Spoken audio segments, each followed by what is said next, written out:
Olá, tudo bem? Seja bem-vindo ao nosso devocional. Estamos aqui estudando Romanos. Nós estamos no capítulo 3 de Romanos e antes de adentrar no texto de hoje, eu quero te perguntar como é que você tá, como é que você passou a sua noite, como está sendo o seu dia. Se você tiver algum pedido de oração, escreva aqui nos comentários, depois a gente vai orar por você. O texto de hoje é Romanos 3, a partir do verso 26. Paulo ele está concluindo aqui uma linha de raciocínio dele, dizendo, olha, todos pecaram, a única solução possível é Deus, e essa solução se dá através da justificação pela fé em Jesus Cristo. Até aqui, há três grandes verdades. Deus continua sendo justo, Deus é o único que pode justificar, porque Ele é justo, pecadores, e tudo isso acontece através da nossa fé em Jesus Cristo, e não por mérito e não por obras, mas justamente pela fé. Com esse panorama, agora a gente pode entrar no verso 26 e dar início ao tema de hoje. O texto diz assim: Deus ofereceu como sacrifício para a demonstração da sua justiça no presente tempo, para que ele seja justo e também o justificador daquele que tem fé em Jesus.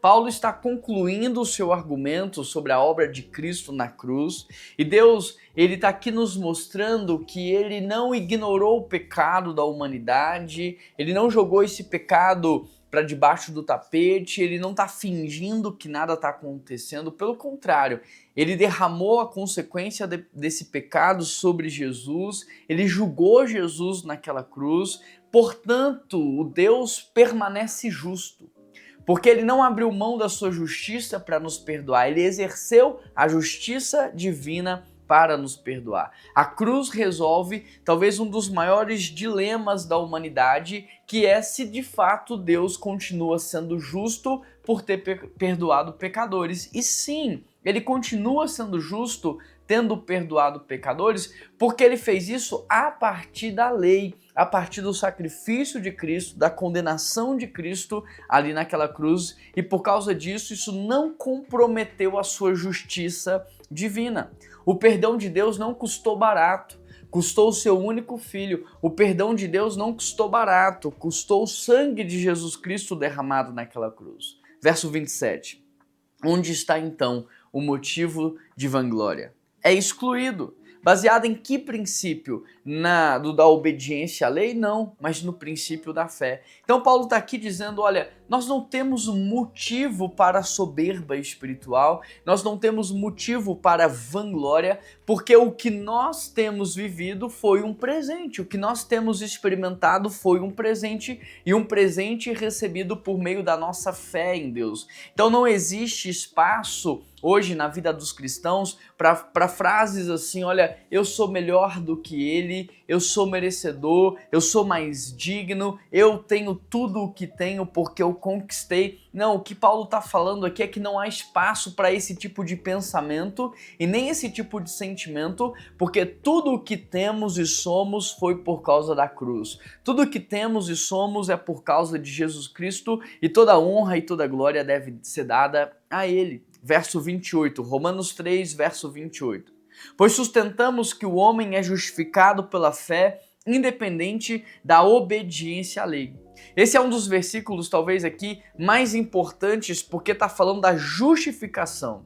E o que é essa justificação? Não é que você naturalmente era justo, mas que Deus te declarou justo. Jesus Cristo te justificou a partir da vida dele. Paulo está aqui afirmando que ninguém é aceito por Deus, ninguém consegue obedecer plenamente à lei, nós somos aceitos porque Cristo obedeceu em nosso lugar, nós somos aceitos porque Cristo pagou o preço no meu e no seu lugar. As obras não produzem salvação, as obras são fruto da salvação, as obras são consequência da nossa salvação e não a razão pela qual nós somos salvos. Então, Pare de tentar conquistar aquilo que Jesus já conquistou para você na cruz. Pare de tentar, se agarrar àquilo que só Deus pode gerar na sua vida, que é a segurança e estabilidade. A obediência cristã, ela não nasce de um momento antes da salvação, mas ela nasce como consequência da salvação. Ou seja, nós não obedecemos para merecer, nós obedecemos porque nós já ganhamos tudo o que era necessário. Verso 29.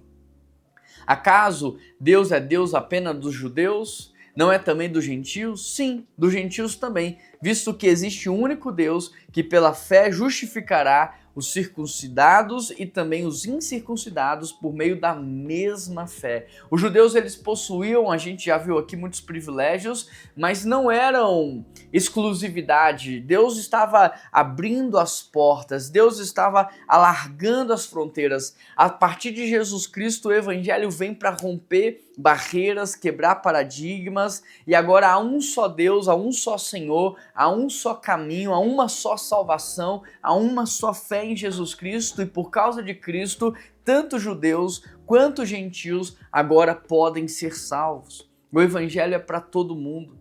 Nenhum pecador está longe demais para ser alcançado de Deus. Nenhum pecador tem algo que seja, uma barreira ou que possa impossibilitar ele de ser alcançado pela graça de Deus, porque o evangelho é para todo aquele que crê. Romanos 3,31. Anulamos, pois, a lei pela fé? De maneira nenhuma, ao contrário, confirmamos a lei. Paulo responde uma possível objeção dos judeus. Se nós somos salvos pela fé, então agora a lei perdeu o seu valor. Se nós somos salvos pela fé, nós não precisamos obedecer mais a nada. E não é isso que Paulo está falando aqui. Nós somos salvos pela fé, mas continuamos em obediência à palavra de Deus. Nós somos salvos pela fé, mas continuamos a obedecer a lei. A lei nos mostra quem Deus é, a lei nos mostra quem nós somos, a lei nos conduz a Cristo, a lei nos revela a graça, a misericórdia, e a lei nos mostra que tudo só é possível por causa de Deus. Então Paulo vai encerrar essa sessão aqui do capítulo 3, mostrando pra gente o que? Deus continua sendo justo. Ele não deixou de ser justo. Deus continua sendo perfeito. Deus, por ser justo, era o único que podia justificar eu e você, e ele justificou por meio de Cristo. De modo que a nossa salvação não foi conquistada por obras, mas pela nossa fé na obra de Cristo Jesus. E por causa disso não há mais espaço para soberba e nem orgulho espiritual. O evangelho veio para nos alcançar, e a fé que nós temos em Cristo confirma toda a obra que Deus está fazendo em nós. E desta maneira Paulo encerra o capítulo 3. Talvez hoje a palavra que fique para o seu coração é: não há motivos para você se achar maior e nem melhor do que os outros. Não há motivo para você pensar que tudo o que você tem foi porque você escolheu, que você conquistou. A partir dessa sessão e do capítulo 1, 2 e 3 de Romanos, nós percebemos algo muito poderoso. Todos pecaram. Todos estavam destituídos da glória de Deus. Todos foram separados da plenitude e da bênção de Deus. E por causa de Cristo Jesus, nós somos alcançados, redimidos e justificados. Portanto, toda a honra, toda a glória. A única coisa que separa ou difere eu e você de uma pessoa agora que está deitada na rua consumindo droga ou álcool é que talvez, se não fosse Deus e se nós tivéssemos passados pelas mesmas experiências, talvez eu e você pudéssemos estar hoje no mesmo lugar. Mas Deus interviu, Deus curou, Deus restaurou, Deus protegeu, e por causa disso hoje eu e você estamos aqui. Então nesse momento eu queria orar com você, dando toda a honra e toda a glória ao nosso Deus. Vamos fazer isso juntos, Pai? Nós queremos te glorificar, nós queremos te honrar, nós queremos te agradecer por essa obra magnífica da salvação.